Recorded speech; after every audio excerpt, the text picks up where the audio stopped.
Welcome back. All right, so I haven't done one of these in a few days now, so I want to talk about the most recent playoff history of the New York Rangers. Yes, it's the Rangers' turn as I go in random order through these. And the New York Rangers has been interesting because, of course, 1994, they won their first Stanley Cup since 1940. So that was a great relief for the organization, and great stories came out of that. Mark Messier's guaranteed win and everything, and Brian Leetch being fantastic. But since then, there's been a lot of frustration. Now, it almost resulted in another Stanley Cup, led by, this is a Lundqvist jersey. So it's a Reebok too, you can tell by the neckline. But for the New York Rangers, there's been a lot of frustration along the way. And when I was putting this together, I was interested in just how many different guys have been the leading scorer of this team since the 1999-2000 season. Not only that, but players, in some cases, I was like, right, yeah, he played for the Rangers. So it was interesting because, remember, 1999-2000, there is no cap. Been a lot of discussion over how you just buy a cup. You can't. The Rangers were proof you couldn't. They were 29, 38, 12, and 3 that first season, 1999-2000, no playoffs. Peter Nedved, who got paid a lot of money, 76 games, 24 goals, 44 assists, 68 points. So he's their leading scorer, no playoffs. 2000-2001, they finished with a record of 33, 43, 5, and 1. No playoffs yet again. Brian Leetch leads him in scoring as his career was getting close to winding down here. He would end up moving on to Toronto and Boston, which looked wrong. And there's no way to say it didn't look wrong, and I say that as a Bruins fan. It just looked wrong. 82 games for him as the leading scorer that year, 21 goals, 58 assists, 79 points. He was an elite offensive defenseman, absolutely. 2001-2002, 36, 38, 4, and 4 was their record. Still no playoffs. And their leading scorer, Eric Lindros. Yes, Lindros, the leading scorer, 72 games, 37 goals, 36 assists, 73 points. So again, highest bidders for free agents, bringing guys in, but it didn't lead to cohesion. It didn't lead to success. 2002-2003, their record gets worse. 32, 36, 10, and 4. Again, no playoffs. Their leading scorer that year, we're back to Peter Nedved. 78 games, 27 goals, 31 assists, 58 points. So that's a little low for a leading scorer. Nedved, good scorer, absolutely, but part of what was a very disappointing run with the New York Rangers. 2003-2004, and I mean as a team, not Nedved himself. That 2003-2004 season, the last year before the season's wiped out due to the lockout, they finished 27, 47, and 8. No playoffs. Bobby Holik is their leading scorer, and Holik's contract is one of those that you have to see as kind of an oops. It's one of those cases where the Rangers are just bidding whatever. We'll give $9 million to Holik, because sure. 25 goals, 31 assists, 56 points for Holik, who was miscast as being a top, guy in New York when he was better off in New Jersey. He was better suited to the role he had with the New Jersey Devils, but the Rangers gave him big money, and people usually will take the big money. That's just the way that works. So we have the lockout wiped out season of 04-05. Now what's interesting is 2005-2006, now they're under a cap. So they have to furiously get under a cap and rethink how they're putting things together. They make the playoffs. 44, 26, and 12. Now they did lose 4 straight in the first round against New Jersey, but they made the playoffs. Their leading scorer that year, Jaromir Jagr, who was coming off of what was a disappointing run with the Washington Capitals, right? 82 games, 54 goals, 69 assists, 123 points. Yeah, he was pretty good that year. In the playoffs, he played 3 of the 4 games and only had the 1 assist. So that's a big part of how the Rangers end up being out of the playoffs. 2006-2007, they finished 42, 30, and 10. They're in the playoffs again. And they sweep the Atlanta Thrashers. The only time Atlanta makes the playoffs. And they get swept by the Rangers, 4 straight. Then the Rangers lost against Buffalo in 6. So a very strong Buffalo team, pretty good Rangers team, good round, and Buffalo ends up being the winner there. Jagr was their leading scorer again in 82 games, 30 goals, 66 assists, 96 points. Not too shabby for a guy who was supposed to be winding down his career and was basically supposed to be done. In the playoffs, 10 games, 5 goals, 6 assists, 11 points. 2007-2008, they finished 42, 27, and 13. The first round, they beat New Jersey in 5. So they make it to the second round. They lost in 5 against the Pittsburgh Penguins, who were on their way to being a pretty good team, right? Jagr was their leading scorer again, 82 games, 25 goals, 46 assists for 71 points.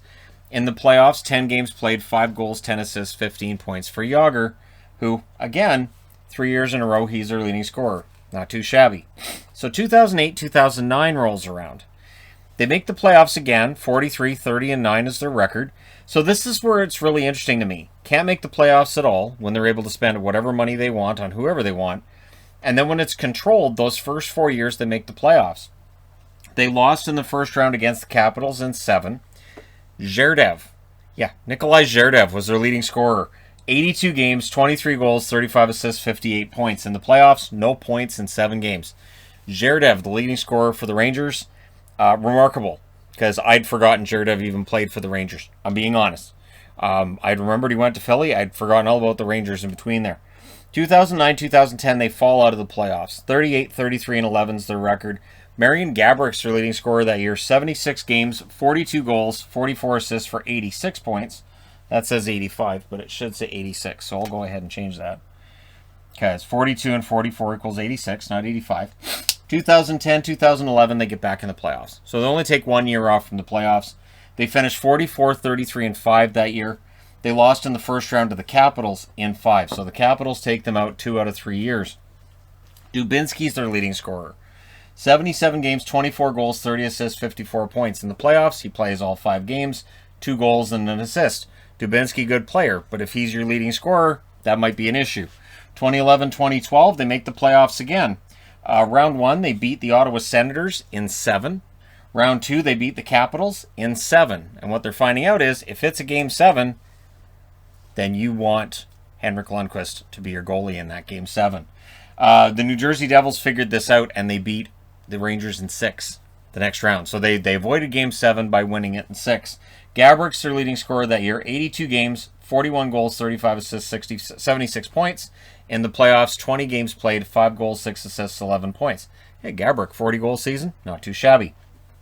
2012-2013, they finished 26, 18, and 4 in a lockout-shortened season. In the first round, they knock out the Capitals, so a measure of revenge there. They did that in 7, because in a Game 7, bet on Lundqvist. And then the Bruins learned that lesson as well. They beat the Rangers in 5, so they learned the lesson of don't let this get to 7.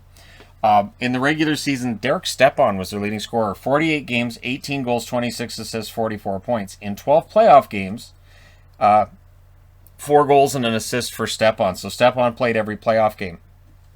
So 2013-2014, we've got a team that's pretty good. Been in the playoffs every year -1 since the salary cap came into existence. 2013-2014, it's time for the Rangers to go on a run. 45, 31, and 6 is their record. 7-game series in the first round. They win it over Philadelphia. 7-game series in the second round. They win it over Pittsburgh. Again, King Henrik, Game 7s, that's how it works. They won in 6 against the Montreal Canadiens in the conference final, a series that I'm sure all Montreal fans are perfectly fine with now. I'm sure they're still yelling. So then they get to the finals, and again, the LA Kings, remember, don't let this go to 7. An LA Kings team that was a machine that year knocks out the Rangers in 5.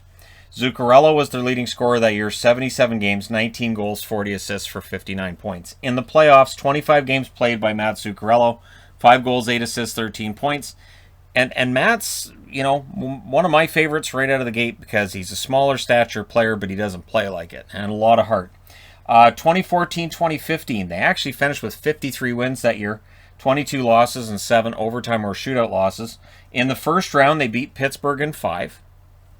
Second round goes to 7. Well, they win it because it's a Game 7 over Washington. And then in the conference finals, they played Tampa in what was a great series. They did lose that one in 7. So that's the 7th game they lost to Tampa Bay in 2015. Rick Nash, 79 games played, was their leading scorer with 42 goals, 27 assists for 69 points. In the playoffs, or even 69 points. In the playoffs, 19 games, 5 goals, 9 assists for 14 points. And Rick Nash, I'm pretty sure that's as close as he ever got to a Stanley Cup ring, was that 7th game of a conference final. So Tampa Bay goes to the Stanley Cup finals and loses against a Chicago team that was over the cap. So these things happen. 2015-2016, the New York Rangers looking to continue that run. They finish 46, 27, and 9 and make the playoffs, but they lose in the first round against Pittsburgh. They lost in 5, and of course Pittsburgh's on their way to another Stanley Cup. Matt Zuccarello leads them in scoring again. 81 games, 26 goals, 35 assists, 61 points. In the playoffs, 5 games played, 1 goal, 1 assist for 2 points. So the Stanley Cup final appearance followed up with a round 1 defeat. 2016-2017, they finished 48-28-6. In round 1, they beat the Montreal Canadiens in 6.